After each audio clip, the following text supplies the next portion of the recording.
ਪਹਿਲੇ ਪਾਤਸ਼ਾਹ ਧੰਨ ਗੁਰੂ ਨਾਨਕ ਦੇਵ ਜੀ ਮਹਾਰਾਜ ਜੇਠ ਦੇ ਮਹੀਨੇ ਦੇ ਰਾਹੀਂ ਇਹ ਸੰਦੇਸ਼ ਉਪਦੇਸ਼ ਦੇ ਰਹੇ ਨੇ। ਜੇਠ ਦਾ ਮਹੀਨਾ ਉਸ ਲਈ ਭਲਾ ਹੈ, ਮਹਾਨ ਹੈ। ਮਾਹੋ ਜੇਠ ਭਲਾ, ਪ੍ਰੀਤਮ ਕਿਉਂ ਬਿਸਰੇ। ਕਿਉਂ ਪ੍ਰਮਾਤਮਾ ਬਿਸਰੇ? ਉਸ ਦੀ ਯਾਦ ਬਣੀ ਰਵੇ, ਉਸ ਦਾ ਚਿੰਤਨ ਬਣਿਆ ਰਵੇ। ਤੇ ਜਿਸ ਦੇ ਅੰਦਰ ਇਹ ਚਿੰਤਨ ਚੱਲ ਪਿਆ ਹੈ, ਉਹਦੀ ਯਾਦ ਚੱਲ ਪਈ ਹੈ, ਉਹਦੇ ਨਾਮ ਦਾ ਰਟਨ ਚੱਲ ਪਿਆ ਹੈ। ਜੇਠ ਦਾ ਮਹੀਨਾ ਭਲਾ ਹੈ, ਮਹਾਨ ਹੈ। ਫਿਰ ਜੇਠ ਦੇ ਮਹੀਨੇ ਦਾ ਅਸਰ ਦੱਸਦੇ ਨੇ ਗੁਰੂ ਨਾਨਕ ਦੇਵ ਜੀ ਮਹਾਰਾਜ। ਥਲ ਤਾਪੇ ਸਰਭਾਰ, ਸਾਧਨ ਬਿਨੋ ਕਰੇ। ਸੂਰਜ ਦੀਆਂ ਕਿਰਨਾਂ ਨਾਲ ਧਰਤੀ ਤਪਦੀ ਹੈ, ਥਲ ਤਪਦਾ ਹੈ, ਔਰ ਸਰੋਵਰਾਂ ਦਾ ਪਾਣੀ ਵੀ ਤਪਦਾ ਹੈ। ਜੇਠ ਦੇ ਮਹੀਨੇ ਦੀ ਗਰਮੀ ਦਰਅਸਲ ਵਿਕਾਰ ਬੜੇ ਲੰਬੇ ਸਮੇਂ ਤੋਂ ਮਨੁੱਖ ਦੇ ਅੰਦਰ ਨੇ, ਅਨੰਤ ਜਨਮਾਂ ਤੋਂ ਨੇ, ਔਰ ਇਹ ਬਹੁਤ ਲੰਬਾ ਪਸਾਰਾ ਹੈ। ਜੇਠ ਵੱਡਾ ਪਸਾਰਾ ਹੈ। ਕਾਮ ਹੈ, ਲੋਭ ਹੈ, ਅਹੰਕਾਰ ਹੈ। ਜਿਸ ਤਰ੍ਹਾਂ ਜੇਠ ਦੇ ਮਹੀਨੇ ਵਿੱਚ ਸੂਰਜ ਧਰਤੀ ਨੂੰ ਤਪਾ ਦਿੰਦਾ ਹੈ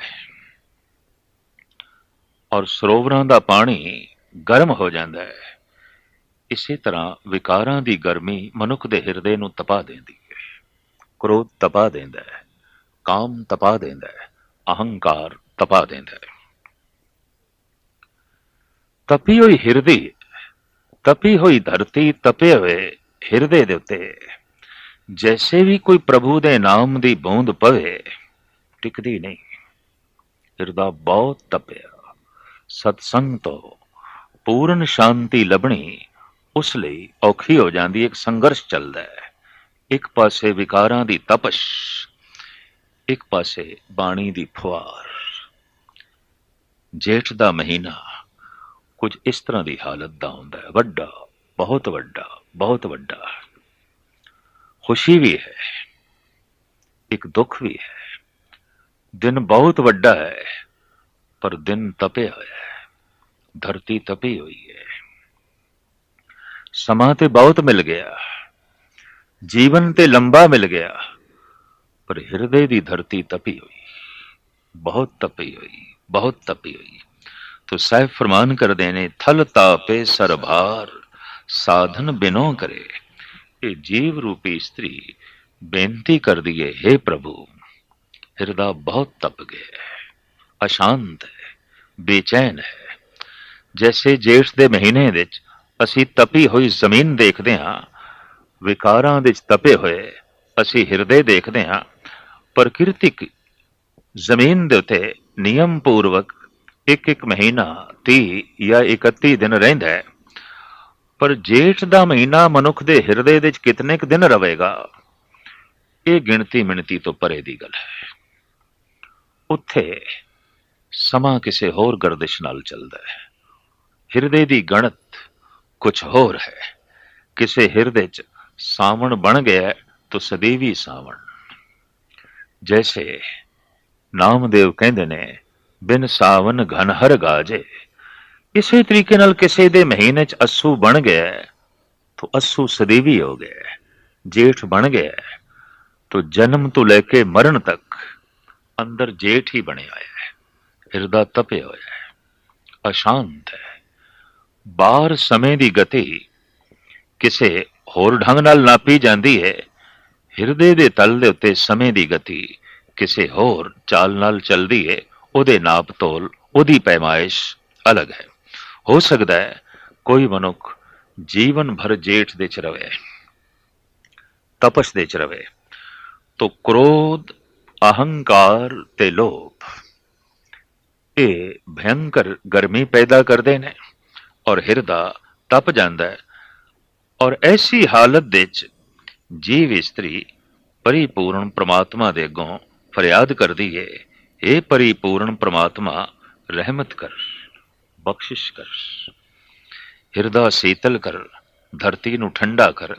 इतनी गल ते साफ है कि गर्म धरती ਦੇ ਕੁਝ ਪੈਦਾ ਨਹੀਂ ਹੁੰਦਾ। ਤਪਸ਼ ਭਰੀ ਧਰਤੀ ਹਰੀ ਭਰੀ ਨਹੀਂ ਹੁੰਦੀ, ਉਸ ਦੇ 'ਚ ਕੁਝ ਉਗ ਨਹੀਂ ਸਕਦਾ।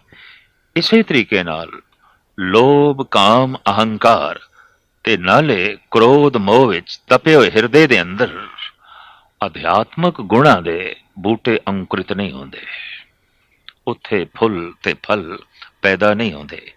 ਇਹ ਗੱਲ ਜੀਵ ਇਸਤਰੀ ਦੀ ਸਮਝਦੇ 'ਚ ਹੈ, ਤਦੀ ਉਹ ਬੇਨਤੀ ਕਰਦੀ ਹੈ, ਹੇ ਪ੍ਰਭੂ ਰਹਿਮਤ ਕਰ, ਇਸ ਤਪਸ਼ ਨੂੰ ਸ਼ਾਂਤ ਕਰ, ਸ਼ਾਂਤੀ ਦੇ, ਸ਼ਾਂਤੀ ਦੇ। ਸਨਾਤਨ ਮਤ ਦੇ ਤੇ ਬਕਾਇਦਾ ਇੱਕ ਪਾਠ ਹੈ, ਓਮ ਸ਼ਾਂਤੀ ਸ਼ਾਂਤੀ। ਹਰ ਵਕਤ ਸ਼ਾਂਤੀ ਦੀ ਮੰਗ, ਹਰ ਵਕਤ ਸ਼ਾਂਤੀ ਦੀ ਚਾਹਤ, ਸਵੇਰੇ ਸ਼ਾਮ ਰਾਤ। ਇਸ ਦਾ ਮਤਲਬ ਜੇਠ ਦਾ ਮਹੀਨਾ ਰੁਕ ਕੇ ਹੀ ਰਹਿ ਗਿਆ, ਹਿਰਦੇ ਦੇ ਤਲ ਤੇ ਹਰ ਵਕਤ ਜੇਠ ਬਣਿਆ ਹੋਇਆ ਹੈ, ਔਰ ਹਿਰਦੇ ਦੀ ਧਰਤੀ ਤਪੀ ਹੋਈ ਹੈ।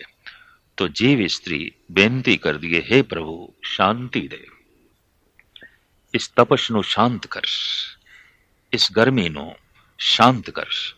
धन बिनो करेंदी गुण सारेंदी, गुण सारी प्रभ भावा। इस तरह जीव रूपी स्त्री बेनती कर दिए, हे प्रभु शांति दे, शांति दे, ते ਉਹ ਗੁਣਾਂ ਦੀ ਵੀ ਸੰਭਾਲ ਕਰਦੀ ਹੈ। ਉਹ ਅੰਮ੍ਰਿਤ ਵੇਲੇ ਉੱਠਣਾ ਆਰੰਭ ਕਰ ਦਿੰਦੀ ਹੈ, ਉਹ ਸਤਸੰਗ ਦੇ ਜਾਣਾ ਆਰੰਭ ਕਰ ਦਿੰਦੀ ਹੈ, ਉਹ ਸਾਧੂਆਂ ਦੇ ਬਚਨ ਸੁਣਨਾ ਆਰੰਭ ਕਰ ਦਿੰਦੀ ਹੈ। ਇਸ ਤਰ੍ਹਾਂ ਜੋ ਬੈਰੂਨੀ ਦੇਵੀ ਗੁਣ ਨੇ ਉਹਨਾਂ ਨੂੰ ਇਕੱਤਰਿਤ ਕਰਦੀ ਹੈ, ਉਹਨਾਂ ਨੂੰ ਇਕੱਠਾ ਕਰਦੀ ਹੈ, ਮਹਿਜ਼ ਇਸ ਵਾਸਤੇ ਗੁਣ ਸਾਰੀ ਪ੍ਰਭ ਭਾਵਾਂ, ਗੁਣਾਂ ਨੂੰ ਇਕੱਠਾ ਕਰਾਂ ਤਾਂ ਕਿ ਪ੍ਰਭੂ ਨੂੰ ਭਾ ਜਾਵਾਂ, ਈਸ਼ਵਰ ਨੂੰ ਭਾ ਜਾਵਾਂ। ਕਹਿੰਦੇ ਨੇ ਪਰਮਾਤਮਾ ਨੂੰ ਵੀ ਪਿਆਰ ਹੈ ਗੁਣਾਂ ਨਾਲ, ਗੁਣਾਂ ਨਾਲ ਪਿਆਰ ਪਾਉਂਦਾ ਹੈ। ਸਿਰਫ ਆਪਣੇ ਅੰਦਰ ਗੁਣ ਪੈਦਾ ਕਰੀਏ, ਪਰਮਾਤਮਾ ਦਾ ਪਿਆਰ ਤੇ ਹਰ ਵਕਤ ਬਰਸ ਰਿਹਾ ਹੈ, ਉਸੇ ਵਕਤ ਮਿਲਣਾ ਆਰੰਭ ਹੋ ਜਾਂਦਾ ਹੈ। ਕਹਿੰਦੇ ਨੇ ਆਪਣੀ ਪਾਤਰਤਾ ਜੁਟਾਣੀ ਚਾਹੀਦੀ ਹੈ, ਉਸ ਦੀ ਸੌਗਾਤ ਤੇ ਹਰ ਵਕਤ ਪ੍ਰਾਪਤ ਹੋ ਸਕਦੀ ਹੈ, ਉਹ ਤੇ ਹਰ ਵਕਤ ਦੇਣ ਨੂੰ ਤਿਆਰ ਹੈ। ਤੂੰ ਆਪਣੀ ਝੋਲੀ ਤੇ ਅੱਡ ਤੇ ਝੋਲੀ ਹੋ ਸਕਦੀ ਹੈ ਗੁਣ।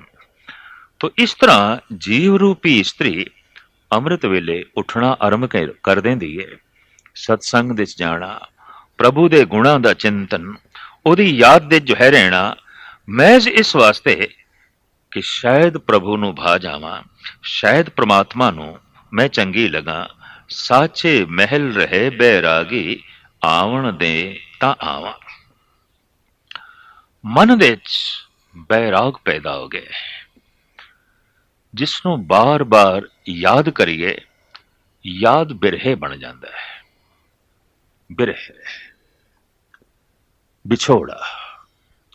ਬਹੁਤ ਸਾਰੀ ਦੁਨੀਆ ਨੂੰ ਪਰਮਾਤਮਾ ਦਾ ਵਿਛੋੜਾ ਮਹਿਸੂਸ ਨਹੀਂ ਹੁੰਦਾ, ਕਿਉਂਕਿ ਯਾਦ ਹੀ ਨਹੀਂ ਕੀਤਾ। ਯਾਦ ਦਾ ਪਹਿਲਾ ਪੜਾਅ ਹੈ ਬਿਰਹਾ, ਤੇ ਬਿਰਹਾ ਇਸ ਗੱਲ ਦਾ ਸਬੂਤ ਹੈ ਕਿ ਇਹ ਯਾਦ ਕਰ ਰਿਹਾ ਹੈ, ਤਦੀ ਤੇ ਬਿਰਹਾ ਪੈਦਾ ਹੋਇਆ, ਵਰਨਾ ਬਿਰਹਾ ਪੈਦਾ ਹੀ ਨਹੀਂ ਹੋ ਸਕਦਾ।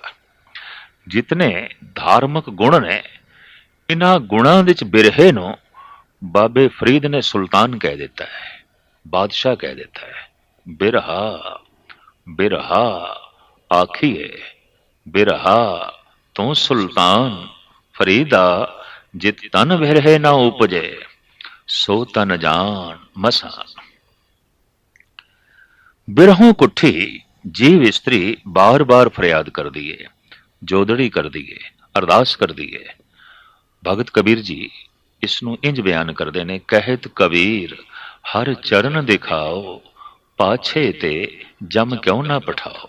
हे परिपूर्ण परमात्मा, एक झलक अपनी दिखा दे, एक छिन लई, फिर भावे मैनू नरकां दे च पाना है तो नरकां दे च भी पा दे, फिर जे मैनू तू जमां दी मार देनी है ते मैं वो भी सहार लवांगा।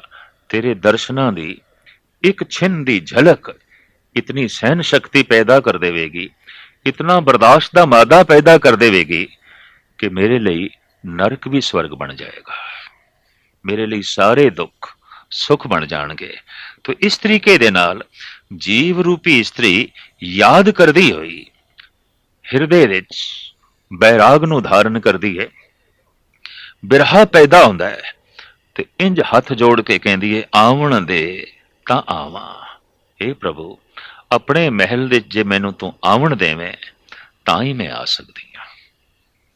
ਤੂੰ ਬੁਲਾਵੇਂ, ਤੂੰ ਪ੍ਰਵੇਸ਼ ਦੇਵੇਂ, ਤੂੰ ਆਪਣਾ ਦਰ ਖੋਲੇ ਤਾਂ ਹੀ ਮੈਂ ਤੇਰੇ ਤੱਕ ਪਹੁੰਚ ਸਕਦੀ ਹਾਂ। ਹੋਰ ਕੋਈ ਤੇਰੇ ਤੱਕ ਮੈਨੂੰ ਨਹੀਂ ਪਹੁੰਚਾ ਸਕਦਾ। ਤੂੰ ਰਹਿਮਤ ਕਰ, ਤੂੰ ਬਖਸ਼ਿਸ਼ ਕਰ। ਨਿਮਾਣੀ ਨਿਤਾਣੀ ਹਰ ਬਿਨ ਕਿਉਂ ਪਾਵੇ ਸੁਖ ਮੈਲੀ। ਪਰ ਇਹ ਜੀਵ ਇਸਤਰੀ ਇੱਕ ਤੇ ਨਿਮਾਣੀ ਹੈ, ਇੱਕ ਨਿਤਾਣੀ ਹੈ। ਰੱਬੀ ਨਿਯਮ ਨਿਤਾਣਾ ਨਿਮਾਣਾ ਹੀ ਆਉਂਦਾ ਹੈ। ਕਮਜ਼ੋਰ ਦੇ ਕੋਲ ਕੋਈ ਵੀ ਮਾਣ ਨਹੀਂ ਆਉਂਦਾ। ਸਾਰੀ ਮਾਣ ਪ੍ਰਤਿਸ਼ਠਾ ਤਾਕਤਵਰ ਦੇ ਕੋਲ ਆਉਂਦੀ ਹੈ, ਸ਼ਕਤੀਸ਼ਾਲੀ ਦੇ ਕੋਲ ਆਉਂਦੀ ਹੈ। ਜਿੱਥੇ ਸ਼ਕਤੀ ਹੀ ਨਹੀਂ, ਜਿੱਥੇ ਤਾਣ ਹੀ ਨਹੀਂ, ਉੱਥੇ ਮਾਣ ਕਿਹੜੀ ਗੱਲ ਦਾ। ਤਾਂ ਪਾਤਸ਼ਾਹ ਕਹਿੰਦੇ ਨੇ ਨਿਮਾਣੀ ਨਿਤਾਣੀ ਹਰ ਬਿਨ ਕਿਉਂ ਪਾਵੇ ਸੁਖ ਮੈਲੀ। ਇੱਕ ਤੇ ਅਧਿਆਤਮਕ ਗੁਣਾ ਕਰਕੇ ਕਮਜ਼ੋਰ ਹੈ, ਪਰਬਲ ਗੁਣ ਨਹੀਂ ਨੇ ਇਸ ਦੇ ਕੋਲ। ਕਮਜ਼ੋਰ ਗੁਣ ਕੀ ਆਉਂਦੇ ਨੇ? ਕਿਸੇ ਇੱਕ ਦਿਨ ਅੰਮ੍ਰਿਤ ਵੇਲੇ ਉੱਠ ਪੈਣਾ, 10 ਦਿਨ ਨਹੀਂ ਉੱਠਣਾ। ਕਿਸੇ ਇੱਕ ਦਿਨ ਜਪ ਕਰ ਲੈਣਾ, ਹਫਤਾ 2 ਹਫਤੇ ਨਹੀਂ ਕਰਨੇ। ਕਿਸੇ ਇੱਕ ਦਿਨ ਸਤਸੰਗ ਕਰ ਲੈਣੀ, 10-15 ਦਿਨ ਫਿਰ ਪਛੜ ਜਾਣਾ। ਇਹਨੂੰ ਕਹਿੰਦੇ ਨੇ ਗੁਣ ਤੇ ਹਨ ਪਰ ਕਮਜ਼ੋਰ ਗੁਣ ਨੇ। ਔਰ ਇਹ ਗੁਣ ਕਮਜ਼ੋਰ ਹੋਣਾ ਇਸ ਗੱਲ ਦਾ ਸਬੂਤ ਹੈ ਨਿਤਾਣ। ਤਾਣ ਨਹੀਂ ਹੈ, ਸ਼ਕਤੀ ਨਹੀਂ ਹੈ। ਤੇ ਜਿੱਥੇ ਤਾਣ ਨਹੀਂ ਉੱਥੇ ਮਾਣ ਕਿਹੜੀ ਗੱਲ ਦਾ। ਹਮੇਸ਼ਾ ਮਾਣ ਤਾਣ ਦੇ ਨਾਲ ਰਹਿੰਦਾ ਹੈ। ਤੇ ਅਧਿਆਤਮਕ ਗੁਣ ਇੱਕ ਬਹੁਤ ਵੱਡਾ ਤਾਣ ਹੈ, ਇੱਕ ਬਹੁਤ ਵੱਡੀ ਸ਼ਕਤੀ ਹੈ। ਸਾਹਿਬ ਤਦੇ ਤੇ ਕਹਿੰਦੇ ਨੇ ਤਾਣ ਮਾਣ ਦੀਵਾਨ ਸਾਚਾ ਨਾਨਕ ਕੀ ਪ੍ਰਭ ਟੇਕ। ਧੰਨ ਗੁਰੂ ਅਰਜਨ ਦੇਵ ਜੀ ਮਹਾਰਾਜ ਫਰਮਾਨ ਕਰਦੇ ਨੇ, ਇਹ ਪਰਿਪੂਰਨ ਪ੍ਰਮਾਤਮਾ ਜੋ ਤੇਰਾ ਨਾਮ ਹੈ, ਇਹੀ ਮੇਰਾ ਤਾਣ ਹੈ ਔਰ ਇਸੇ ਤਾਣ ਕਰਕੇ ਮੇਰਾ ਮਾਣ ਹੈ। ਚूंकि तेरा नाम महान शक्तिशाली है, इस वास्ते मेरे कोल ताण भी बहुत वड्डा है और इस वास्ते मान भी बहुत वड्डा मिले है। ये तेरी बख्शिश, ये तेरी रहमत। तो साहिब कहते जिहड़ी जीव इस्त्री निमाणी है, निताणी है, ਉਹ ਪ੍ਰਮਾਤਮਾ ਨੂੰ ਕਿਵੇਂ ਪ੍ਰਾਪਤ ਕਰੇ ਤੇ ਪ੍ਰਮਾਤਮਾ ਨੂੰ ਪ੍ਰਾਪਤ ਕੀਤੇ ਬਿਨਾ ਸੁਖ ਕਿਸ ਤਰ੍ਹਾਂ ਪ੍ਰਾਪਤ ਹੋਵੇ ਉਸ ਨੂੰ। ਹਰ ਬਿਨ ਕਿਉਂ ਪਾਵੇ ਸੁਖ ਮੈਲੀ। ਇਹ ਸੁਖ ਦਾ ਮਹਿਲ, ਇਹ ਸੁੱਖਾਂ ਦਾ ਘਰ ਪ੍ਰਮਾਤਮਾ ਤੋਂ ਬਿਨਾ ਉਸ ਨੂੰ ਕਿਵੇਂ ਨਸੀਬ ਹੋਵੇ। ਤੇ ਪ੍ਰਮਾਤਮਾ ਦਾ ਮਿਲਣਾ ਔਖਾ ਹੋ ਰਿਹਾ ਹੈ ਕਿਉਂਕਿ ਗੁਣਾ ਕਰਕੇ ਨਿਤਾਣੀ ਹੈ, ਇਸ ਵਾਸਤੇ ਗੁਣਾ ਕਰਕੇ ਨਿਮਾਣੀ ਹੈ। ਆਖਰੀ ਪੰਕਤੀ ਦੇ ਸਾਹਿਬ ਇੰਜ ਫਰਮਾਨ ਕਰਦੇ ਨੇ, ਨਾਨਕ ਜੇਠ ਜਾਣੇ ਤਿਸ ਜੈਸੀ ਕਰਮ ਮਿਲੇ ਗੁਣ ਗੈਲੀ। ਜੇ ਜੇਠ ਦੇ ਮਹੀਨੇ ਵਿੱਚ ਜੀਵ ਇਸਤਰੀ ਉਹ ਸੁਭਾਅ ਧਾਰਨ ਕਰ ਲਵੇ ਜਿਹੜਾ ਸੁਭਾਅ ਪ੍ਰਮਾਤਮਾ ਦਾ ਹੈ, ਈਸ਼ਵਰ ਦਾ ਹੈ। ਹਰ ਜਨ ਐਸਾ ਚਾਹੀਏ ਜੈਸਾ ਹਰਿ ਹੀ ਹੋਏ। ਕਬੀਰ ਇਸ ਤੋਂ ਥੱਲੇ ਰਾਜ਼ੀ ਨਹੀਂ।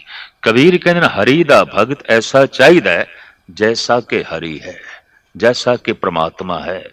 उस तो एक रत्ती भर भी जो कमी है, ईश्वर नाल जुड़ना बहुत औखा होवेगा। पूरन नाल पूरन ही जुड़ सकता है, सुगंधी ही सुगंधी विच लीन हो सकती है। सुगंध ते दुर्गंध दा कोई मेल नहीं, रोशनी विच ही रोशनी लीन हो सकती है। प्रकाश ते अंधकार दा कोई मिलन नहीं है।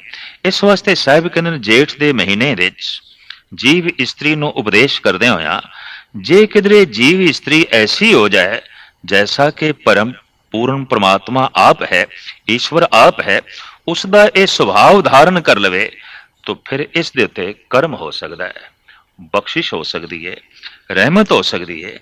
ਔਰ ਜੈਸੇ ਕਰਮ ਹੋਵੇਗਾ, ਬਖਸ਼ਿਸ਼ ਹੋਵੇਗਾ, ਇਹ ਗੁਣਾਂ ਨੂੰ ਗ੍ਰਹਿਣ ਕਰਨ ਵਾਲੀ ਬਣ ਜਾਏਗੀ ਤੇ ਗੁਣਾਂ ਨੂੰ ਗ੍ਰਹਿਣ ਕਰਦਿਆਂ ਹੀ परमात्मा ਦਾ मिलाप हो जाएगा।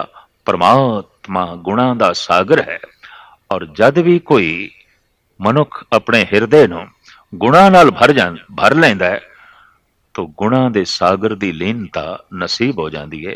जोत दे जोत रल जाती है। एक एक गुण प्रकाशमयी है, जोतमयी है। एक एक गुण ज्योति है, प्रकाश है। ज्योति जोत रली संपूर्ण थिया राम। इस तरह गुण गुणा दे च लीन हो जाते हैं, जोत दे जोत लीन हो जाती है, जीवन संपूर्ण हो जाता है, मुकम्मल हो जाता है। तो जेठ के महीने का गुरु नानक ते गुरु अर्जन देव जी महाराज का महान उपदेश कि दिन वड्डा है, ਜੇਠ ਹੈ ਇਸ ਵੱਡੇ ਦਿਨ ਦੇ 'ਚ ਵੱਡੇ ਨੂੰ ਯਾਦ ਕਰੋ ਇਸ ਵੱਡੇ ਮਹੀਨੇ ਦੇ 'ਚ